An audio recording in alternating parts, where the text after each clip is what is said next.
Wisconsin. Delaware, thank you. Who has come up with a really interesting idea with a couple of colleagues to basically ask all of us people, whether you're living in Simsbury or Manhattan, if you have a small place of soil, it could be as small as this, to plant it with native pollinators. And the reason that relates to homegrown national park is there is enough of that space that if we all do that, we can have the same amount of local native plants that we have in our national parks. There's 40 million acres in our national parks, and the first goal of Homegrown National Park is to start with 20 million acres of this. So I'm going to tell you just a little bit more about the organization, and then the Open Space Committee has a little request of you. So next slide, please. Well, I guess that gives it away, because we'd like to co-brand with them. But there's lots of space here in Connecticut where people are joining and thinking about this.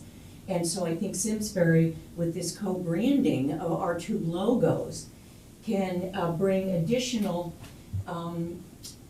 good acclaim to our beautiful community. And I think that our residents will be very excited to know a little bit more about Homegrown National Park. And they'll see a little bit about it when they see that dual logo proposal that we have. Is there another slide, or this is the last one? I think it is. So let me just tell you a little bit about Doug. One of my favorite quotes from him goes like this: "In the past, we have asked one thing of our gardens, that they be pretty. Now they have to support life, sequester carbon, feed pollinators, and manage water." As was mentioned before, if we don't have our insects, we've got nothing. I mean, I'm sure you know that bees bring us food, but it's much more important than that, including the 10,000 caterpillars that are necessary to feed a sweet little nest of chickadees. And the other thing that's cool about Homegrown National Park is that it's basically free. There's no taxes involved. It's just people, maybe when they go to their local garden store in the spring to plant their garden, look for something that's listed as a native pollinator, because that's then going to help the little insects that need to live here and that survive on those. And if we don't do that, we're not going to have them. So we're, in my opinion, we're at a critical time of losing so many species that we need to produce oxygen, clean water, control floods, encourage pollination, help carbon storage. And those are the ecosystems that are going to sustain us. And I don't know that we have a lot of time to continue to change our thought about our gardens, which is great that they can be beautiful, but they can help sustain all of us. So we are hoping that you will approve our offering the chance to co-brand with Homegrown National Park on our website. And I have some pictures of a couple of things that we would propose, but maybe we would show them in more particular nature when we get approval for this. I mean, it would look like start a new habitat. There, this one is one on the map, Homegrown National Park and Town of Simsbury. There's a couple others. So we would like to be able to do that, and that will come on our page, our open space page, and I hope you all think that that's a good idea. I think it's really fun and exciting and positive. So that's what I wanted to add. Thank you. Are there questions from the board? A general question. Just came to mind when you just mentioned that. You know, daily as I drive under the speed limit, down Sand Hill to Right. go by our community gardens down there, which generally I think I've always thought were purposed for. I made the assumption that was mostly vegetable planting season and all that, but it does look like quite a tapestry in there of plantings. And because it's town property, do we have a policy, or would we ever want to have a more of an encouragement policy that limited the plants that were in there, or limited that weren't invasive and supporting of the ecosystem? Just a thought. I don't know if we have that or not. Sort of evolved to that. The thing is town property. Those are all annual planted plants that most people are growing flowers or food or something like that. So I think that fits with what Marjorie was talking It about. does. It's- Okay. They would be excluded. Yeah. To the bottom of Sand Hill. So the Mhm. food Or we halfway grow up. for ourselves Mhm. It's on the left, don't yeah. necessarily support the native wildlife, but we have, that's a small area. Mhm. We're looking to do it on. Oh, no, I don't want to, I don't want to limit, I'm just thinking, to start there, to think about if we're, to encourage people who do plant there, not to plant things that aren't additive to the experience that you're looking to promote, So that's if they were all. planting shrubs, I mean, there are a lot of native shrubs that they could plant, but most of those are annuals, I think, Annuals, you right. know, so they would be. Okay, just, just. But maybe a sign there saying, did you know that you can continue your love of gardening at home with natives? But Which also, the Peterson family will donate. I'm sorry, the pollinators that we have Have you seen my yard? would be beneficial, the native pollinators would be beneficial to those gardens. For sure. I'm familiar with the Homegrown National Park concept. Is this a motion that you'd be looking for tonight, or would this come at a different time? I think so. We've already discussed this in open Okay. space several times.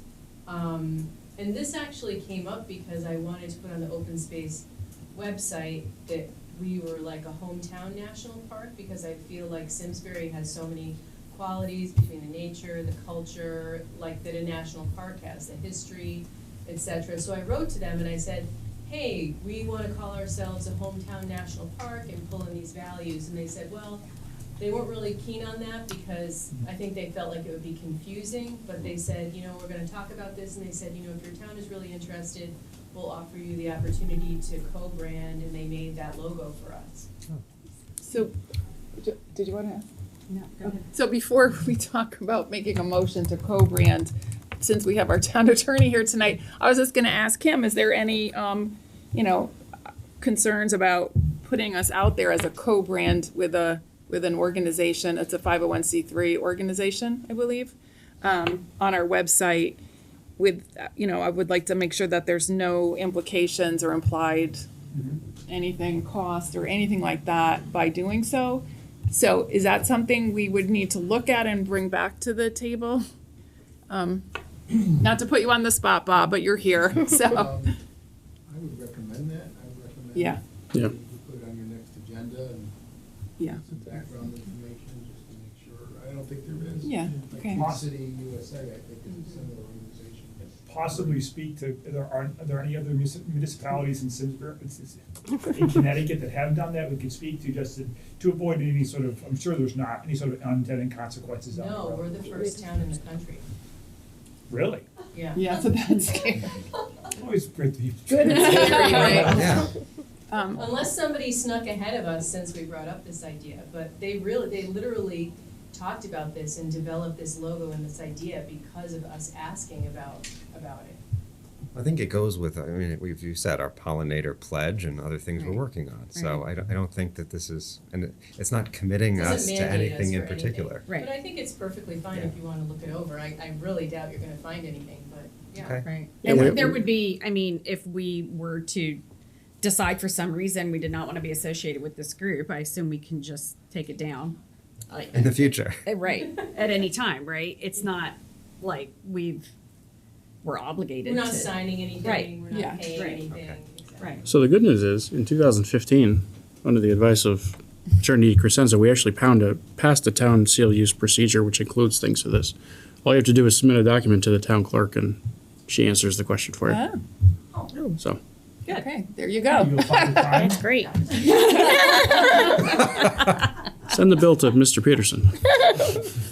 Please, my yard is full of. We won't talk about your- Complying plants, believe me. Yeah, but there is a usage of town image policy, so Thank you. so that would be the easiest thing. And I mean, again, if you wanted our endorsement, I'm sure we'd be able to do that after. Yeah, if With we the have proper appro- course is yeah, the- if we had her is the approval, town we'd run clerk. it by Bob and we could put it on the next agenda, which is April 17th. It does say on here, though, that any individual can enroll their properties in this Mine's program. on it, on the list. Okay. Do we know how many Simsbury residents are currently enrolled? I think it's 12. It's 300 and something in Connecticut, and I think there's just about 12 or something in Simsbury. So is it being promoted for individual residents? How are you promoting just that in and of itself? They promote it. We haven't. So you're None of not us are promoting. really great at social media, so we haven't really been doing a good job with that. But other people on open space are better than we are at that. So we're hoping that rolling this out will help to promote that in the general community as well. And we were hoping to do it in time for Earth Day. This is a good like launch time that people are thinking about this, so that would be perfect. Yeah, that would work. And Susan, With a going really back to big bug in previous- this, I'm sure. So did, you said Olmsted, he did work here, but privately, not, I think, town, As far as I know, it was just privately, yeah, well, that would need to tie in a little, I know. called the tourism issue. Two quick things. I did look up Big Head Fred, and he, I can't wait to meet him in person. The other, and this is thematically appropriate, is we have the Simsbury Pollinator Pathways is doing their presentation this Thursday, and the topic is native backyard bees. So, very timely. My bees. Okay, so we have a route to follow here. And I'm going to do my first selectmen's report now. Thank you. Okay, thank you Thank guys you. for coming. Thanks, appreciate you guys being here. Just want to acknowledge that we have our acting deputy town manager sitting up on the dais with us tonight, and he is taking the role tonight of acting town manager for the meeting. So welcome up here to the crowd. Good job, Tom. I didn't pay much attention to the news today, but I did later in the day when I was done getting through the agenda, and I can't not mention the gun violence that happened today in Nashville. It's the 129th mass shooting this year, and it's only March 27th. Every time this happens to all of us, it's a gut punch to have to live through this again. And I just want to make a comment that I have to say that I'm proud to live in a state that really takes this seriously and tries to do what they can. So Amen. that's that. Okay, so big highlights for us is the budget. We've been talking about it for 3 weeks now. We're going to talk about it again tonight. But there is a meeting on April 4th at 6 o'clock at the Simsbury Public Library. That is your chance as a resident to come and speak up. So these are your opportunities to tell us what you think about the budgets that we are passing. So put that on your calendar. Also, make sure that you're going to plan to vote in the referendum in May, because we don't always get a lot of people to vote, and that's another chance for you to speak up. And then I've included a link to the budget information that Tom and Amy have put out, all of our budget stuff, documents that are out there. So you can go look at that, and it also has the presentations from each of the town departments, and you can see what each department has asked for. I want to comment, tonight we'll be talking about the interim town manager and the process for the search. We have Attorney Dee Crescenzo here tonight. At our March 13th meeting, we created an executive search committee, which is made up of all 6 of us, and we've been working with the town attorney, and we have found what we believe is a great candidate as our interim. And we'll be talking about him later on tonight. Couple things that we have going on here is I mentioned that Tom Fitzgerald is our acting deputy town manager, and I just want to make sure everyone's aware that Melissa Appleby, who's our past deputy town manager, will be returning in June to a newly created budget director position. I think Tom has that in his agenda, but we kind of compared notes a little. Another highlight is that this Thursday night at 6 p.m. at Terriffill School, there will be an important discussion on the East Coast Greenway. We have our Public Works Director, Town Engineer Tom Roy, who will be the master of ceremonies for this really important meeting. It will cover the multi-use trail from Route 10 to Terriffill, where work is in progress, which is going to connect us to our friends in Bloomfield. And you will see plans that are being worked on and also have an opportunity to participate and be heard. So please, please attend.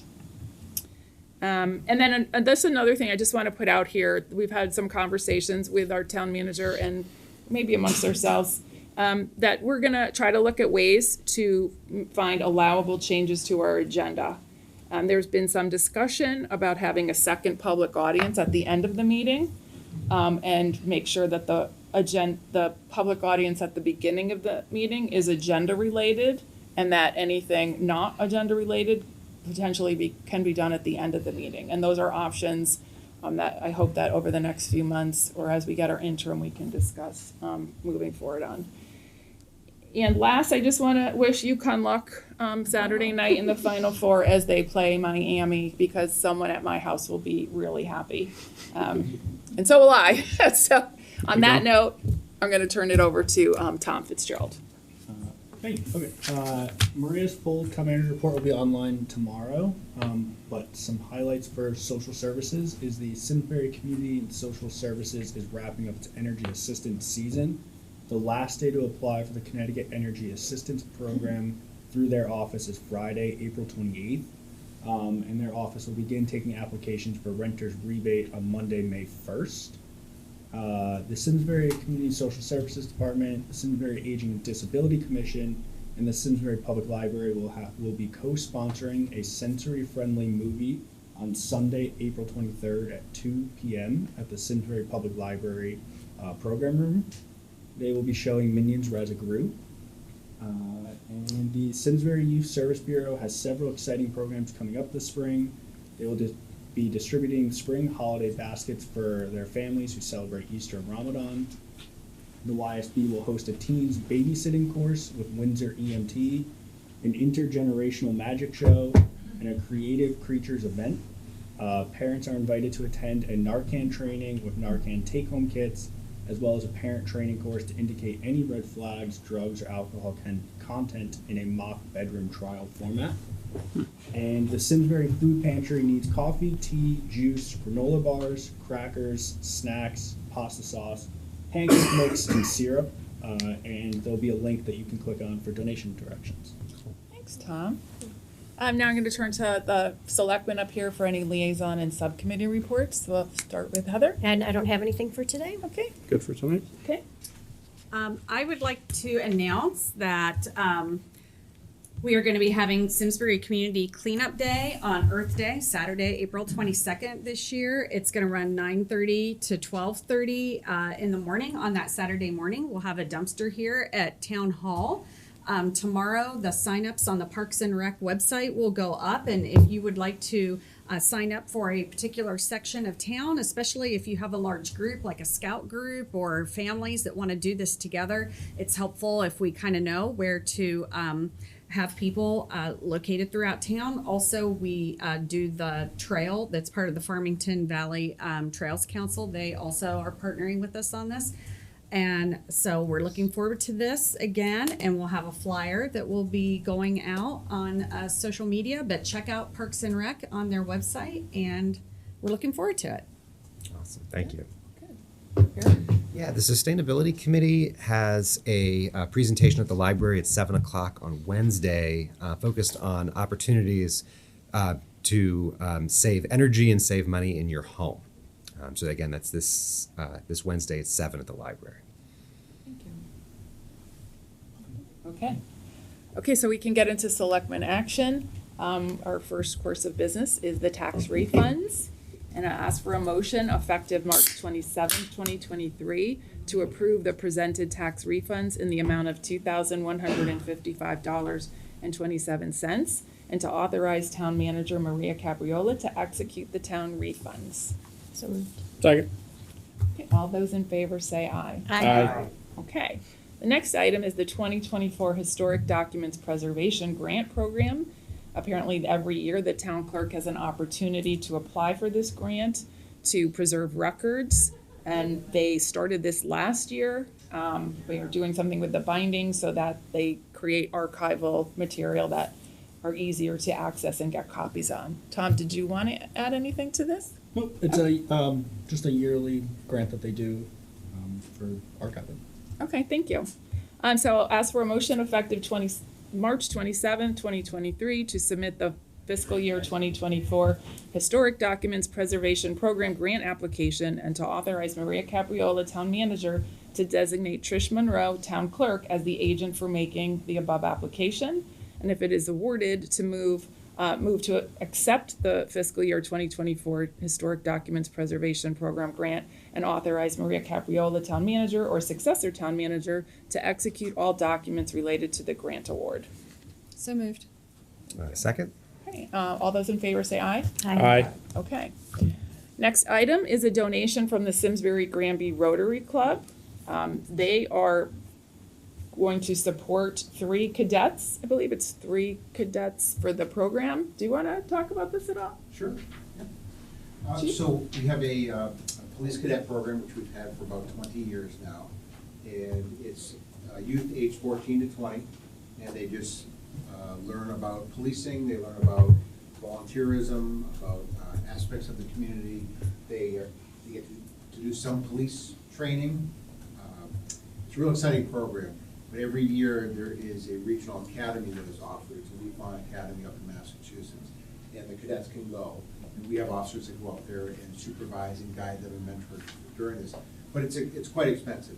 This year it's about $650 or $625 per cadet. So the Granby Simsbury Rotary Club has offered to sponsor 3 cadets for this coming academy, which is extremely grateful. We're extremely grateful. Yeah, thank you to the Simsbury Granby Rotary. They do a lot for our community. So ask for a motion effective March 27, 2023 to accept a donation from the Simsbury Granby Rotary Club in the amount of $1,875 to sponsor the attendance of 3 Simsbury police cadets at the Cadet Academy in the summer of 2023. I'll move that. Second. Okay, all those in favor say aye. Aye. Okay, the next item is the proposed revisions to a fingerprinting fee schedule. So your fingerprinting costs may go up. I'm just going to read a little. The police department is asking for an increase, mostly for the people for pistol permits to go from $5 to $10, but not for Board of Ed. That would still stay at $5. So I'm going to turn it over to you if you want to add something to this or talk about it. So we do about 600 some odd fingerprints a year, and it varies from pistol permit applications to adoption fingerprints to employee or work related. There's securities and exchange requirements that people have to get fingerprinted every year. So we do a lot of those, and the towns around us charge anywhere from no fee to $25 for each set of fingerprints. And we have been at $5 for a significant amount of time now. And the state required us to move to a new system about 2 years ago. And thankfully the state did pay for that system because we had one of the machines budgeted, and we didn't have to use that last year. But along with that is a required warranty and maintenance contract, which is not covered by the state. And so that's roughly $4,400 for the first year of that contract, which is next year. So we're looking to increase our fees very slightly to bring that up to at or just below what our comparable towns are, and use that money towards paying for the warranty and maintenance contract. Okay. Any questions? I do. Can I Yeah, jump sure. in with something? Yeah. I'm supportive of the of this fee increase, but I also wanted to get this board's thoughts and your thoughts on a possible fee decrease for the Board of Ed personnel who are doing this as a condition of their employment. I guess I found it a little bit funny that we charge our teachers and other people who work in our schools when it's something that they have to do just to work for us. And I guess I'd propose making it $0 for them, and then doing what we need to do to fill in any gap that would create in your budget, Chief. Well, I would ask the question, is it a norm that most BOEs are charged for the fingerprinting? I mean, other schools? Is that a common practice that people pay to get their fingerprints done? Because it does take resources to do it. It is, and it probably depends on what part of that process it's required at. So for instance, somebody may apply to any job or say a school, and they may not get that job yet unless it's based on the condition of passing a background. So it's part of the process. So if it's set up that way, then I would say, that's the way it is in that jurisdiction. Right. And that's what happens with a lot of positions in our community, but just not town-based necessarily.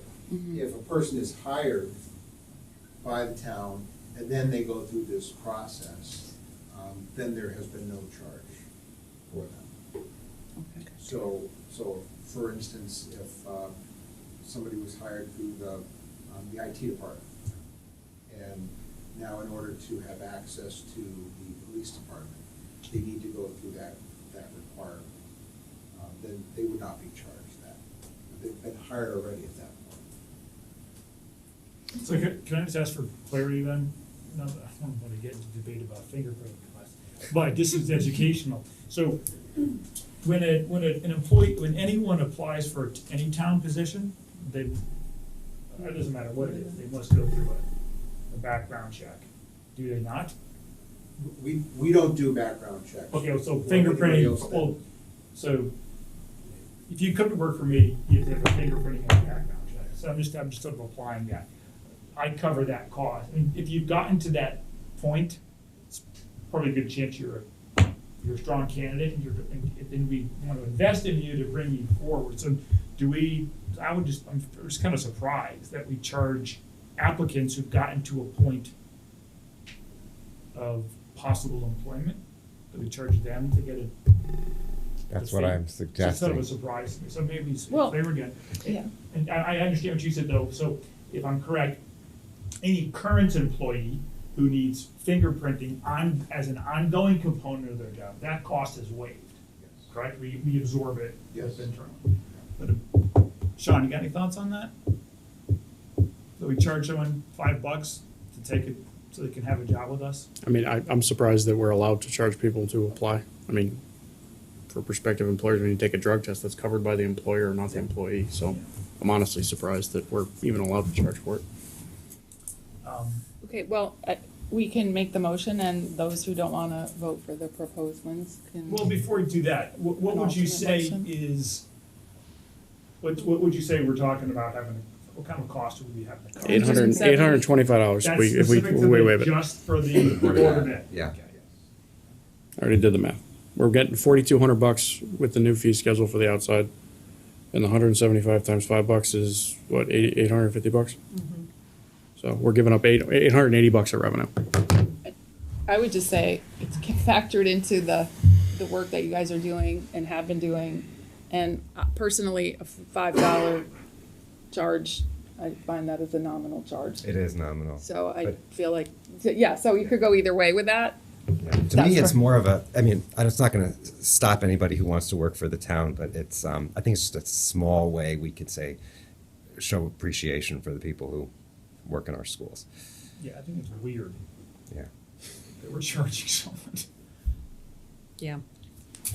All right, well, I'll make adjusted motion if you'd like to charge it the other way, but I'm planning to vote for that. Let somebody make the motion. Yeah, do you want to make the Sure. motion? Yeah, I would make the motion that's in our packet and add that we do away with the $5 fee for fingerprinting for Board of Ed prospective employees. How about just prospective town employees in No, general? it's just, Yeah. it's It only. doesn't That matter if works. it's Board of Ed or anything, I think it's just sense it. Yeah, Yeah, that's my that was what I intent. would approve. Friendly amendment. Somebody want to move that? And then, would we potentially cover the So shortfall? who's going to pay for the difference? $800, I think we can find it. Let's do it. So is there a way, do we put that in the amendment? No. So, can I? Of course. So what happened, and I don't really know how long ago, maybe 15 years ago, the $5 specific from the Board of Ed employees goes into the special revenue fund for community policing. And that's not budgeted amount, so I don't really know if there's a need to necessarily make that up right now. And I don't wanna say that we're looking to give away something that we would have an opportunity to use for the community. Yeah. But currently that fund is healthy. You know, we would use that fund for things like Project Lifesaver, which is the detection devices for those who have a tendency to wander away. And we haven't had a lot of people that interested in that program right now. So it is a fairly healthy fund now, and if we need to then look for those resources later on down the line, then I think we would have another opportunity to do that. Yeah, to be clear, Chief, I have no intention of taking any revenue away from your department. Yeah, I don't see it as that, that being the case. I see it as your proposal as being very, very fair. Okay. Yeah. So you made the motion? Okay, does somebody second it? Okay, any discussion? I'm just gonna discuss, I'm gonna say, I'm okay sticking with the current plan as it is since it's been going on, and I thought it was nominal, but you could take a vote. Wanna poll the vote? Yeah, all in favor? Aye. Opposed? Yeah, nay. Okay, that changes that and passes. Okay. Next up is the easements between Dorset Crossing and the town of Simsbury. So I am going to turn this over to Tom Roy because there's a lot in here that I feel needs explaining. It looks a lot more daunting than it is. Essentially up at Dorset Crossing where the new development is going to go, apartment buildings, they even have a cul-de-sac so that as cars approach, they can turn around if they decide they're not going into the apartment building. The developers would like to have, I'm going to call it a decorative cul-de-sac with plantings and other amenities in the center island. That's not something the town is interested in taking over the responsibility of. So with this, they'll have the right to repass over the land. They'll have the responsibility for all maintenance with the exception of the pavement and the snow removal. And this is really the outcome of a collective back and forth between the town and the developer. All the documents have been reviewed by our town attorney. Okay. It's been in the works for quite a while. I remember talking about this with the original Dorset plan way back when. And at some point in the future, this may actually, the road may extend again, but it's just as they develop and go through the phases. Okay, never really driven back there, so I don't know what it looks There's like. nowhere to go. Right now, it's the cul-de-sac to nowhere, right? Okay. Yeah. Okay. It's Any, the tobacco barns from the backside, right? No. It does, there's actually a gravel path that actually cuts into the back and would end up over the backside of the large solar array. okay. Not that we've ever been back there. Okay, so any questions from the board, comments? So the following motions will be in order. Move effective March 27th, 2023 to authorize town manager Maria Capriola to execute the First Amendment to temporary turnaround easement agreement between Dorset Crossing LLC and the town of Simsbury. Move effective March 27th, 2023 to accept the driveway and drainage easement from Dorset Crossing LLC to the town of Simsbury. And move effective March 27, 2023, to accept the conservation easement from Dorset Crossing LLC to the town of Simsbury. Move those. Okay. Second. Okay, all those in favor say aye. Aye. Okay. Okay, so now we move on to the appointment of the interim town manager. We have our town attorney here, Bob DiCrescenzo, who has worked with the executive search committee in securing and finding very good interim town manager. So, yeah, I'm going to let Bob take over to share. Yeah, thank you. If I could, I'd just like to, I've been asked to walk through the steps of the process. We're sort of in the early stages of the process to find a replacement for the current town manager. I'd like to make a few points. Just to state publicly, Maria, town manager, will stay on the job until May 1st. May 1st will be her end date with the town. The interim town, I'll call him the long-term interim town manager that you have the agreement in your packet tonight, will begin June 1st. The reason for that is he has a long planned trip with his wife to tour, I think it's England, Scotland, and Wales during the month of May. And things would not have gone well had he had to cancel that trip. So that's why the June 1st start date.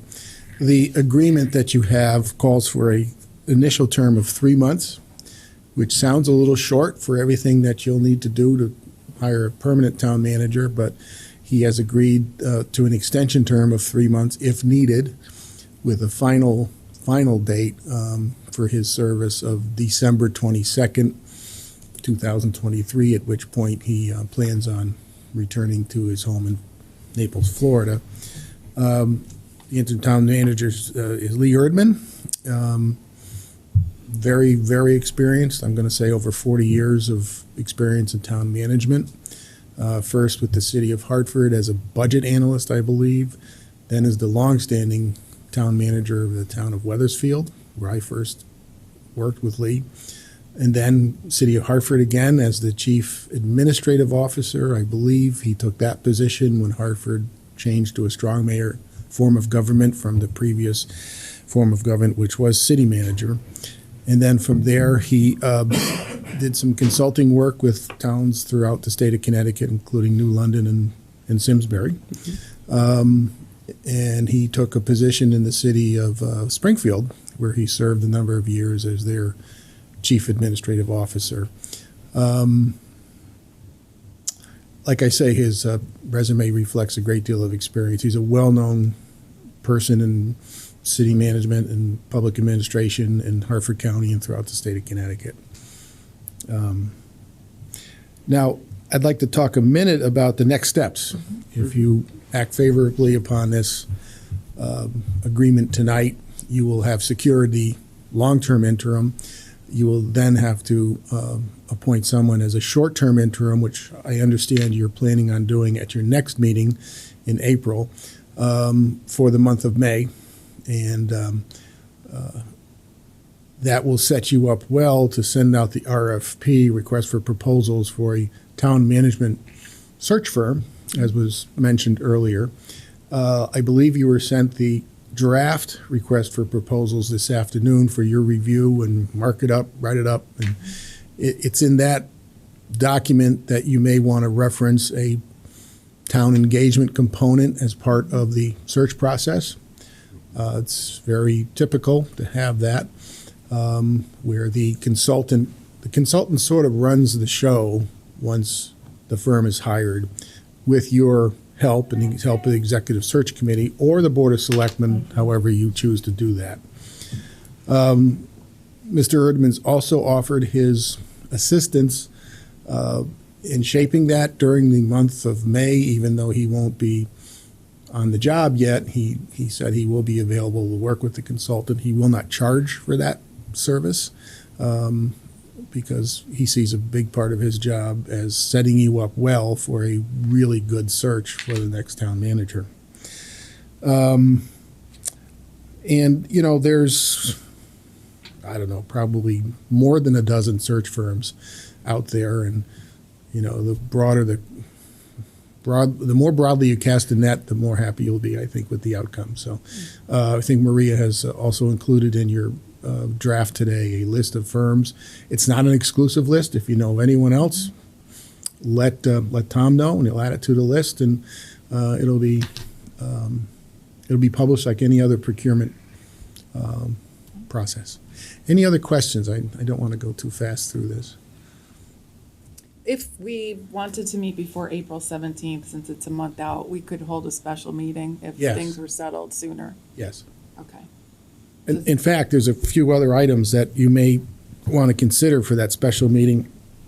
There's a project, a battery storage project that we can talk about in more detail, not tonight, but it's a clean energy project. The PURA is about to announce a funding opportunity for a battery storage grant, and WPCA, being very proactive, has already talked to a vendor from CCM that the town may wish to take advantage of that opportunity, working with the vendor, because not to steal Tom's thunder when you have the meeting, but there's about $250,000 potential savings in electricity over 10 years. The documents weren't ready for tonight. There's a few changes that need to be made. We reviewed it. That's one item. Okay. There was another item. Do you remember what it was? The agricultural grant. Oh, yes. The Department of Agriculture has offered to assist the town in transitioning Town Farm from the Gifts of Love lease to the next lease, and in the process maintain the 5 farmers who are currently on the site as sublessees of the Gifts of Love. But if we release Gifts of Love, we'll need to have direct farm licenses with them, and the Department of Agriculture has graciously offered to work with the town to help manage and organize that. And those documents would also be ready for you if you chose to have them at your. That would be another time critical problem. Yeah, because they've reached out to us quite a. Yes, they've got to get the seeds in the ground, and I've written up the individual farm licenses, so you'll have the DOAG MOU and the farm licenses as soon as you need them to consider in the coming week if you want to. Okay, sounds good. Any questions or comments on the interim or the process? Just, I mean, I'm sorry, go ahead, Sean. just overall, Bob, and we've talked about this, so now time to bring it out into the public light, but right, you articulated there are 3 steps, and this step was, even though it looks like step 2, it's really step 1, because we had to try to ascertain some certainty of an interim town manager for a period of time to get us through the search. And before we went and did an interim in the short term, we wanted to see what that period might look like, so that as we make that decision, we would be able to give the internal folks, an idea of how long, is it 60 days, is it indefinite, is it 30 days? Now we've got some certainty, assuming we're going to approve this, that it's roughly a 30-day period, right? In terms of That's the correct. first interim town manager, and then Lee would potentially be the second. Yes. And then we get to the December timeframe, and hopefully we have the 3rd town manager in the calendar year, 4th actually, that would then be the ongoing town manager, right? That's the method to the madness here. So that's what we've been talking about, right, as an executive search committee. So That's right. This is step 1, even though it looks like step 2. Yeah, your direction to me as the executive search committee was to put a premium on continuity in town hall. Right. And making sure there was, someone in charge to work with Tom and the directors and someone in the front office. And I can tell you from the person who made the calls to all the potential candidates who were identified, they're very hard to find qualified people who are available on such short notice. Yep. And that's why there was an urgency to get that step done, so at least you're covered until mid-December anyway. And it might look like out of order, folks. Well, why don't you do the May one? Well, we don't know how long it is, right? So that's why, again, Correct. this was step 1. Then we give certainty to our, team here of what's going on, who's the boss going to be for that midterm period, which, again, as you said, and I think rightfully so, short up things so the folks don't have to worry about a disjointed experience here in town hall. Right, and you couldn't just put anybody in that job. You needed someone with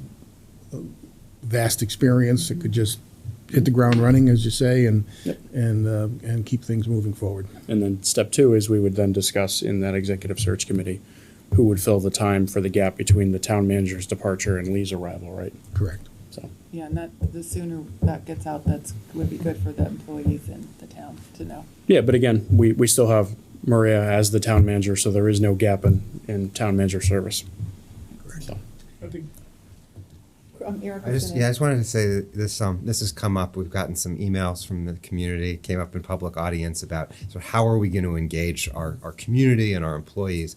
And I think once we get the consultant on board, I think it's going to be important for us to put a process together that's transparent, that involves understanding the needs of our town employees, business community, and other community groups, and what are the characteristics that you would be looking for in a town manager. What exactly that looks like, I think, is a bigger question. But our intention is to. It's not just going to be the 6 of us. We make the final decision, but there's going to be broad community input.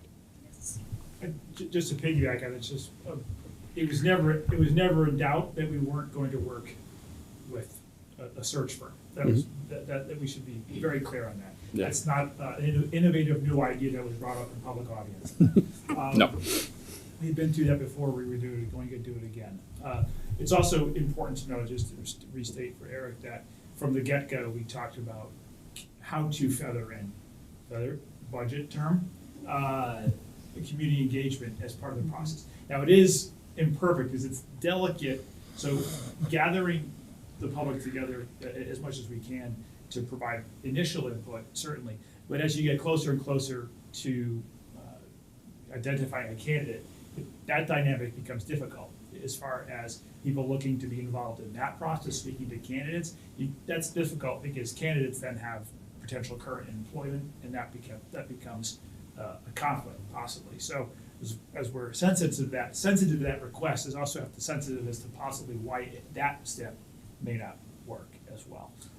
And one plus that I just want to leave that you may or may not have mentioned about Lee is that he's a Simsbury resident. Oh, yes. You didn't point that out. Yeah. So that's a big, not only is he a top-notch, a solid resume and came with great ideas, but he lives in town, and I think he's emotionally invested for this to work for us collectively. And that's a strong endorsement, I think.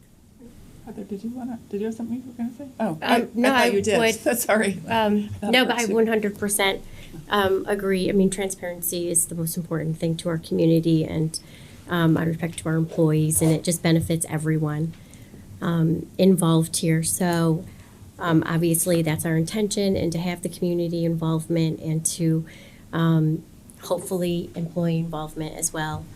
But that's definitely the intention, I hope. And I think I would just like to say that I'm actually glad that we were able to find someone if we approve this with Lee, because although that may, obviously that didn't involve community involvement or anything, we really just needed to keep the ship sail and running, and so that was really a big intention there, and then he seems very, very qualified.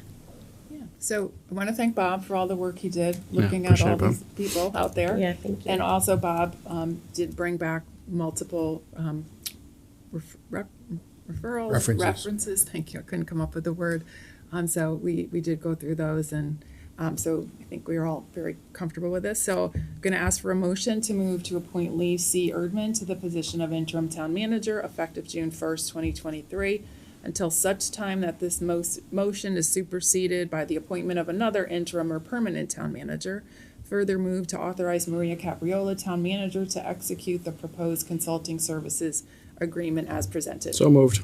Second. All those in favor say aye. Aye. And anyone can see this, it's included in our packet if you would like to read that. Maria put on the agenda possible meeting of the executive search committee for tonight. Yeah. Yeah, I You think we might need. have to stick around. Yeah, I think we need to have that, given the need for a I just potential wanted to special make sure meeting for that was the intention. the first interim. I believe so. Thank you. Thanks, Bob. Okay. We'll make it quick. Well, we have to go through the budget session first. So We'll make it quick. So we have Amy here tonight, our finance director. At the Board of Finance meeting on the 21st, they made a couple suggestions to us to look for some reductions in the amount of, I think, 150 to 200 for operating, and a potential move out of some $2.2 million capital projects. So I'm gonna have Amy lead us tonight on this, to give us some information, some recommendations, and then to go through some potential rankings of things where we may or may have to make changes. Can I ask a question? I wasn't able to attend, but I did see the meeting. There didn't seem to be a target or a purpose Yes. to their cuts. There was a target. What was the target? It started out at 15% of operating increase, and then they came to about. That's not a target. What was the mill rate or they the tax came- increase they were going for? They came to $150,000 to $200,000 reduction in operating as a target, and $2 million in from the capital plan to push that out. So let me restate the question. What is their ultimate mill rate goal that's the target? What was, because again. There is no mill rate goal as far as I know. It's a suggested. So it's a random suggestion? It's not random. They actually all agreed to it. Well, in us the cutting meeting. $150,000 is going to have a de minimis impact. As a on the mill rate. quarter to less point mill rate, yeah. I'm trying to I understand don't- what the goal is. I'll just say it as well, for Sean, I couldn't attend, I did watch, I applaud you Yeah, I guys watched for it being as here for, excuse me, It was- after, and caught up. It's just discomforting to have a number put out that doesn't represent anything that is budget-based. We don't add $300,000 to our budget just for the purpose of adding it. It is representative of a cost, and it's supported by something. So I'd just be curious, this is a dialogue around possible charter reform. How does the numbers get put out there that's not objectively tied to a goal? Other than just, why didn't you just tell us drop it by $3 million. Yeah, and that was my second question. So the 200 is the out, or 2 million is the out years on the capital plan, right? Not the current year? To push That's it, what I did, yes, yes. to So push it out, so So it, it has absolutely no bearing on the current budget year. So we can skip that conversation tonight then. Well, I Right. think they're looking ahead and trying to see how do we smooth things Those are, out. those are placeholders. let's let I mean, Amy, they have no relevance. Amy sits in the middle of the Board of Finance, the Board of Ed, and the Board of Selectmen, and was part of all the conversations that have been going on and knows what was presented at the Board of Finance meeting. understand, but these are and has policy some- questions. And has some input, and if she can share some of her insights, that would be great. So, I made some changes, or there have been some changes. So up there is the most updated budget, and I'll show you the numbers in a minute, but I'll just tell you, go through what the changes have been since the last time you all met. So the Board of Education, reduced their budget by about $200,000, so that's included in the updated budget. Okay. There was, we're getting close to our issuance for May 2023, so I reached out to our bond advisor, and we originally were anticipating about a 4% interest rate on our bonding. Those numbers have come down, so we were able to reduce the interest rate to about 3.35%, which gave us about $170,000 in debt service reduction for the upcoming bond issuance in fiscal year 23, which will impact fiscal year 24. Okay. I'm gonna skip over numbers 3 and 4 for now, because there's a little story that goes along with them that'll take a little bit longer. But the $200,000, we increased investment income, just to say it out loud. I emailed you all about that previously. I increased the World Skate revenue $5,000. This was just an oversight. It's actually in their contract that their revenue amount increases this year. And then we increased the insurance rebate program revenue, just to be in line with what it typically comes in at in the prior years. And this was a recommendation of the Board of Finance as well. So going back up to item number 3, the $170,000 that was added back in. If you all recall, you gave me $737,000 in ARPA funding and $500,000 in CNR funding to offset the fiscal year 23 debt service issuance. So that would give us a total of, it was $170,000 this year, and then about $150,000 for the next 9 years in savings. I took that out and repurposed that money, and I will show you over here.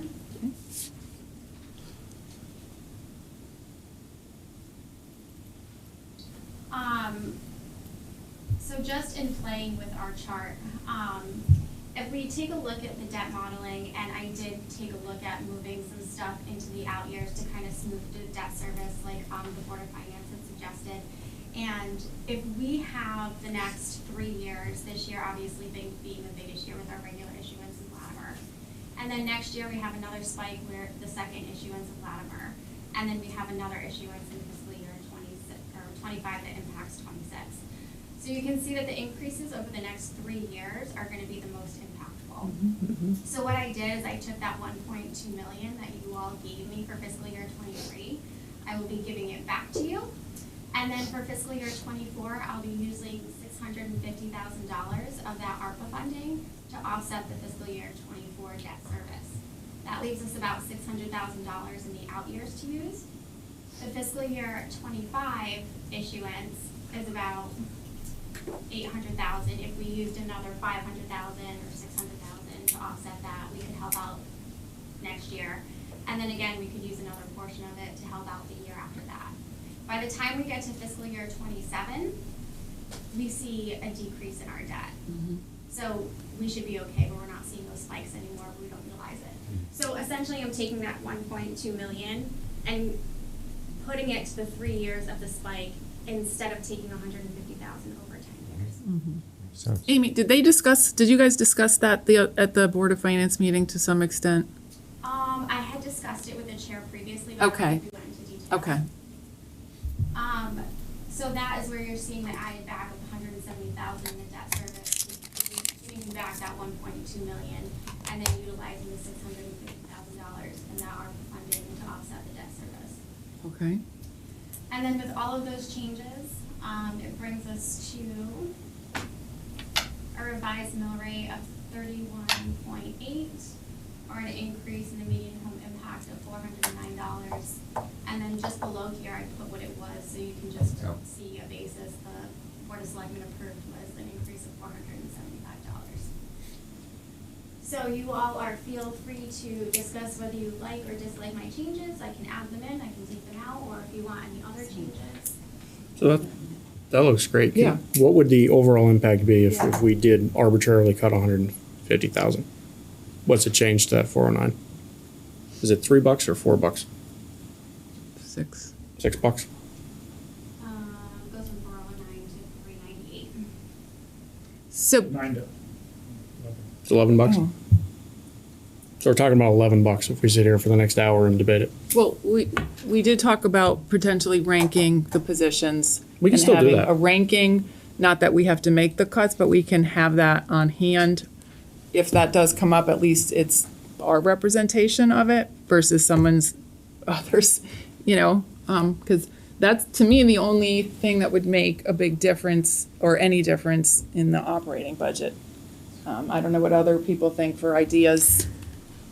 Amy, I have a question. The chart you had before of the upcoming years with what you changed in the debt, I know you had sort of there was a sheet with proposed what the mill rate looks like each year, just based on, preliminary calculations that obviously don't really mean a ton right now, but is it possible to see that with just what you changed with the debt?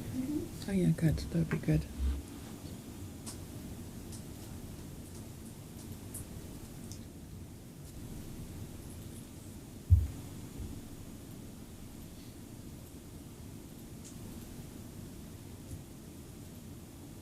Brings it down by like a quarter to a third of a mil. Give or take.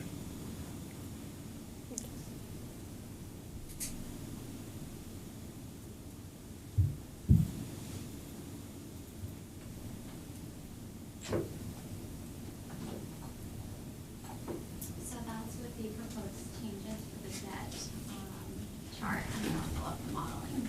And that yellow line's the 8%, right? Getting farther away from there, right? Yeah, the magenta or whatever it is, the pink one is the 7%, which we're trying to get back to. Yeah. What's the orange? The blue's the added debt each year, correct? Each year, each That's color where is that's a like different- the new debt for that year. Or it could be a Each project. color is, yeah. It could be a project. And it moved too quick. Yeah, each color is a different issuance every 2 years. So the blue would be that issuance in that year, and then the orange would be Yeah, 2 Pink's years out from that. Latimer. Yeah. Yeah, she's got the whole chart at the bottom of it. Those super hard to see.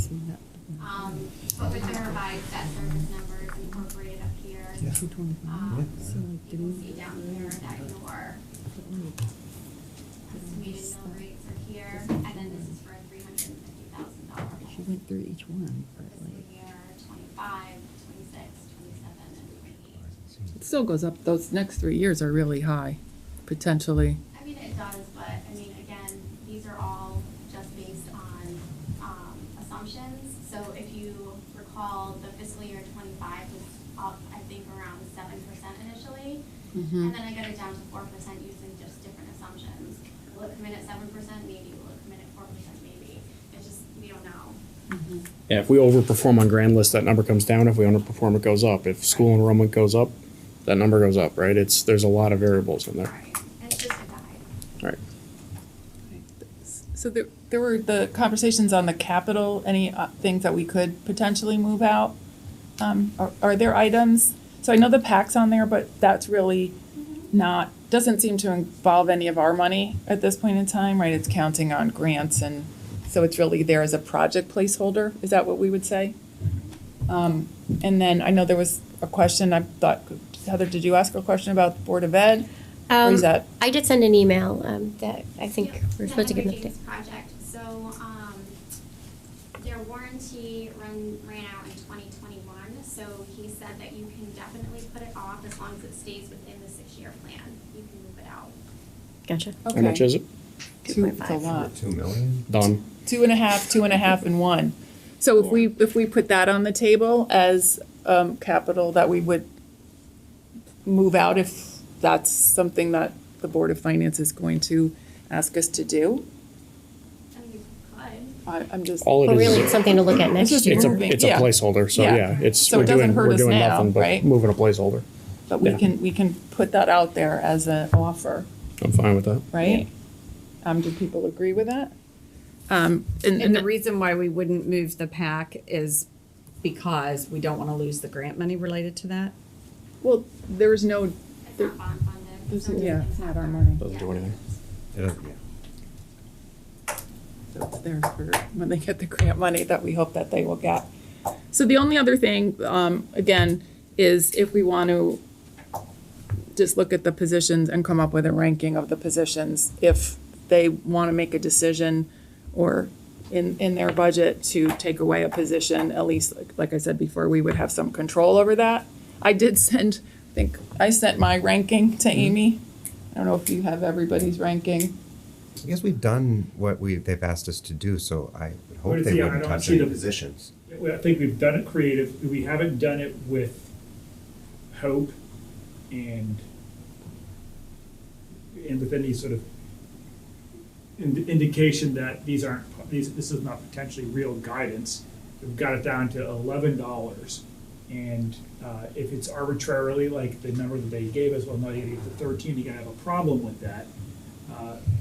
We have done a great job in this town the last couple of years with people not seeing tax increases. And we find ourselves in this position now because of the potential large increase, because we held taxes. And if we had planned and feathered these, feathered these cost increases in using a modest tax increase, then we wouldn't be in this position. So we can hold off for $11, and then when we push these three positions forward next year on top of it, it can just be even bigger and more of a cliff and more difficult for the taxpayers to. So I'm usually critical of the Board of Finance, but I do have to be fair. The current leadership is different than the leadership that decided to not tax preemptively, right? So there was a conscious decision by the prior chairman to not feather in the debt service increase. So philosophically, the prior board, and again, those members were there, decided not to tax even though they knew it was coming. With the understanding, and the chairman, we can go back and look at the minutes, he said it many times, we will tax when it's time to tax. So that was the philosophy of the prior board, right? So now it's time to tax. And to Chris's point, we have positions to fill. So I do agree we should prioritize them, but I don't think we should offer them up as cuts. I think it's a mistake for the Board of Finance to cut any of those positions, because there will be 3 to 6 more coming next year, and potentially 3 to 6 more coming the year after that. This is not going to go away. So following the prior philosophy, it's time to tax. And nobody wants to tax, but we have to fund the services in this town. And as we had a really good discussion between Heather and Amber, there are 2 different philosophies, but in the middle, there's compromise on when we have to fund those services and be responsible with the tax increase. I think we can all figure out how to get there. So, and long-winded version of asking the Board of Finance to follow through on that same philosophy. So I do think we should indulge the first selectman and give that priority, because I don't want to lose control and let the Board of Finance arbitrarily make a cut that we might not agree with. So since we've asked, some of us have sent Amy our rankings, should we just continue along that Yeah. line and make sure she has a set of rankings that we can have available when we meet on April 4th? And hopefully those rankings have some consensus in there, that we It would is be what able it to is, speak right? to it. So I think we do it mathematically. So my ranking is the police position, the mechanic, and then the maintainer would be mine. And I can send that to you in writing. Those are mine too. And that's my order as I well. sent them to you. I'm a So, little You bit have different. mine, and those not mine. You switched. I'm just a No, I little bit didn't. different. I would go police, police, parks. parks, To the opposite. public works. Oh, I'm the same, what are you?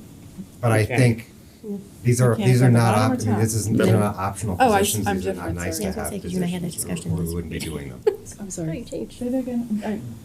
Sorry, Eric. I was my order was police, parks, public works. But I just don't want to leave the Board of Finance with the impression that the third one on any of our list isn't necessary, or if we thought it wasn't necessary, it wouldn't be on here. Agreed. Okay, Amber, did you wanna? I was also police, parks, and public works. So it's 3.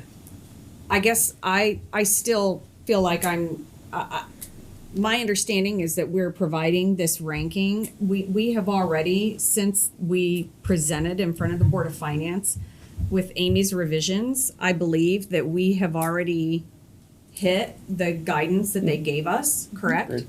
So it's going to be very disappointing if we hit that guidance, even though we felt like it was somewhat of an arbitrary number to hit. We've still hit it. And then if these rankings are then used to justify taking away a position on top of it, I Agree. am Alright. concerned about that. So Agree.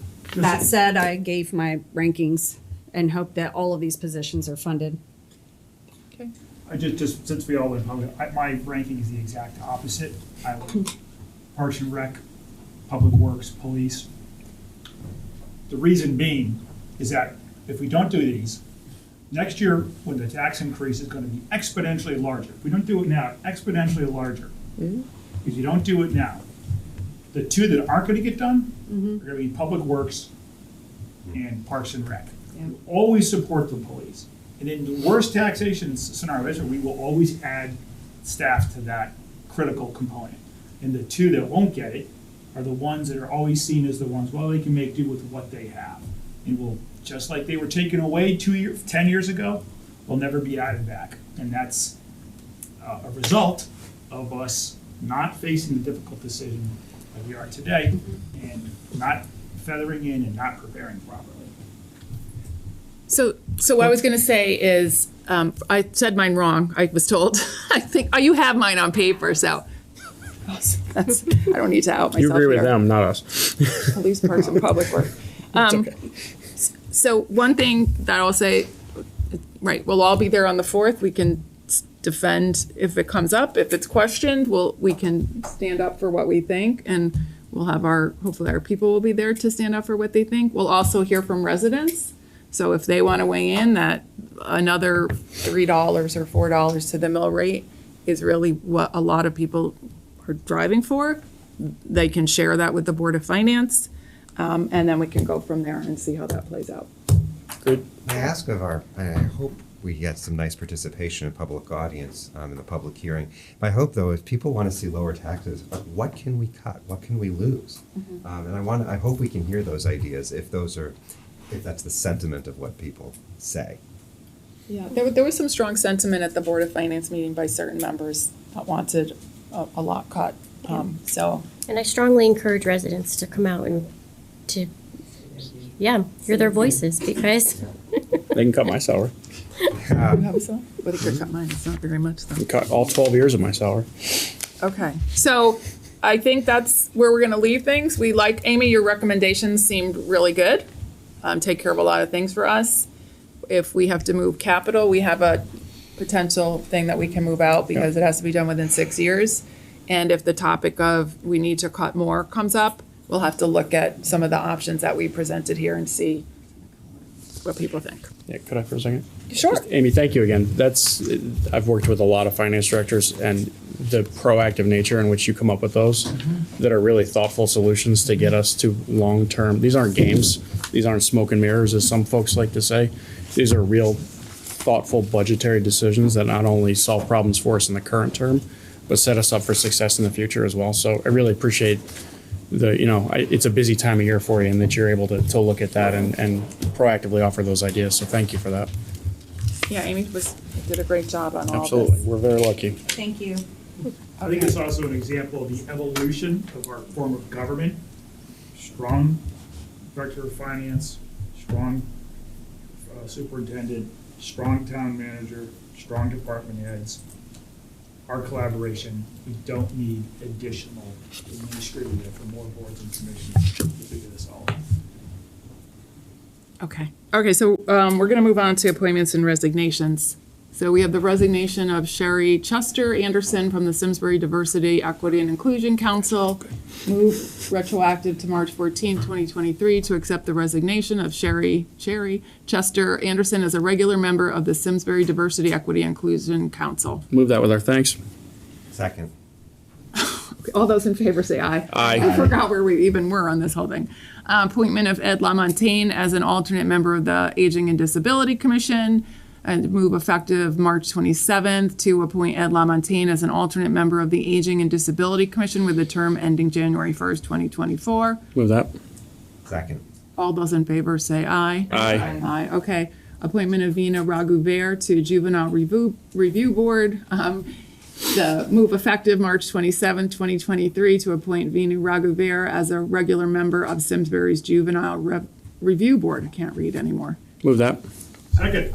All those in favor say aye. Aye. Aye. Was there a point of discussion? I sure. would like to make a point Yeah, of sure. discussion about Veena Raghuvir's appointment. I know there were some comments made in public audience. I would just like to say that to be a licensed clinical social worker in Connecticut requires for licensure that you have to have 3,000 hours of postmaster's social work experience, including not less than 100 hours of work experience under professional supervision by a licensed clinical or certified independent social worker. You must hold a master's or doctorate degree from a social work program accredited by the Council on Social Work Education, and you must successfully complete clinical level examinations of the Association of Social Work Boards. I do know Veena, and I just wanted to point out that it does say here in this information that she is a licensed clinical social worker, so I thought we should expand what that means, because I do not think that that should go unnoticed, that this is someone who is very professionally well qualified and experienced and licensed, and if you work at all in this field or have been touched by this work that she does as a social worker, I know the social workers in our schools and medical professionals that work with her that know her professional reputation in this community. And I just don't think that any of the comments should be construed as diminishing her professional accomplishments. Thank you, that's great. I wasn't gonna say anything, I sit on that board, is the newest member, but it's an incredibly important service or apparatus that we have. And you know, I think it's held in high regard relative to other towns that they don't have. The work that the police officers who are so committed to that organization is incredible. The flip sides of the commitment of them wanting to help these youths in an alternative way. The flip side, the success is driven by the people with the professional designations. I sit on there because of an opportunity sitting on this board as easily the least qualified person on that board. And I'm in awe at the support that we get from the professionals on that board. We have done some great work. I think we've guided the individuals that I've seen, I think, as best we can. To the point of diversity, though, which I certainly want to address, the only diversity that board has is gender diversity currently, which is of value. I think it's very important that we have other forms of diversity on that board moving forward. There is no wrong type of diversity. Any bit of diversity you can add to any sort of stew makes it better, I think. So I know it wasn't being questioned, the value of that person's diversity, but I think it is critical that we do bring and look for qualified candidates, and it's icing on the cake if we can bring in more diversity as well. So. Thank you. Thanks both of you. That was great. Did we vote on that yet? We did. We did. Okay. Okay. Appointment of Tom Fitzgerald to the Board of Directors for the Farmington Valley Health District. Ask for a motion effective March 27th to appoint Thomas Fitzgerald to the Farmington Valley Health District Board of Directors for a term set to expire on April 24th, 2023, then to a subsequent 3-year term set to expire on April 24th, 2026. Move that. I'll second. Okay. All those. Just a quick comment. Oh, So yeah, it has been that's our practice that we've put the town manager, the assistant town manager, on that board. And I believe Jeff Shea served prior. to the assistant town manager being on there. And there's traditionally been a school representative as well. I looked up the directors. It's made up entirely of the professional staff of all the member towns. It was formed by the member towns, and it is basically, it's in lieu of us having our own health district in the municipality, which would have been managed by local staff as well. And I believe during COVID, all the directives came from the governor's executive order that the health districts were required to carry out. Thank you. I think the health district is a really nice example of regional collaboration. I mean, we're always sort of talking about those opportunities, and I think the health district, at the end of the day, it works for us. It works for the member towns, so it makes sense that we would make up the board. Just one more quick comment too. We think we pay what, $150,000 a year, Tom? It's a per capita number, give or take. Per capita. A couple of years ago, the legislator had a bright idea to charge towns like ours $1 million plus for the same service. They were going to pull it all back in, and we received next to no adequate funding from the state. So once again, I think local control is better in this case, because that bill, we all opposed it. It was the days of Tom Cook, but I think it was a million plus that they were going to basically tax the communities if they were going to bring it in house. So. So with that, I did see as well that the majority of towns in the Farmington Valley Health District, if not all, have a town manager there as well. But has there ever been the thought to appoint a person, for instance, we appoint 3 with any sort of public health background or, any sort of background in that? Or is it always a town staff, or all 3 town staff has it always been? We could, but I mean, that's the role that Jennifer Katanis plays, is the health aspect of it. The board of directors is there more for the management of the organization, not the decision of health policies. Okay. The director manages the health aspect, from my understanding. It's really more of the creation of the budget. It's more like our role with the town manager, where she would recommend the budget to us, kind of thing. And I think, Tom, you correct me if I'm wrong, but it's more of a strategic legislative body versus a health decision body. Exactly. They have a full complement of staff there. I'm doing more than just health. They have the food inspections and other sanitary stuff. And the board of directors is kind of how Sean explained it. It is 183,870. There it is. It's going up. Yeah, I was quoting old numbers. Okay. I mean, we could certainly look at it in the future, but again, we'd have to figure out what are the qualifications, and again, how does that person liaise with town staff, right? Because they really are representative from the board of selectmen, from the town side for this government service is basically what it is. So if we were going to appoint a non-staff member, we'd have to figure out how are the qualifications, management, et cetera, which is not impossible, just not something we've done. Right. Okay, so all those in favor of that? Aye. Say aye. Aye, okay. Thanks, Tom. Thanks, Tom. Good Okay, luck. so any review of the 4 minutes, A, B, C, and D, anything Beautiful. there? Okay, so I would like I'm to a ask him, for a not a motion her. to adjourn to our executive search committee? So Or we have we to just do that? adjourned this meeting, so I'll move to adjourn this meeting. Okay, thank you. All those in favor say aye. Aye. Okay, we're adjourned.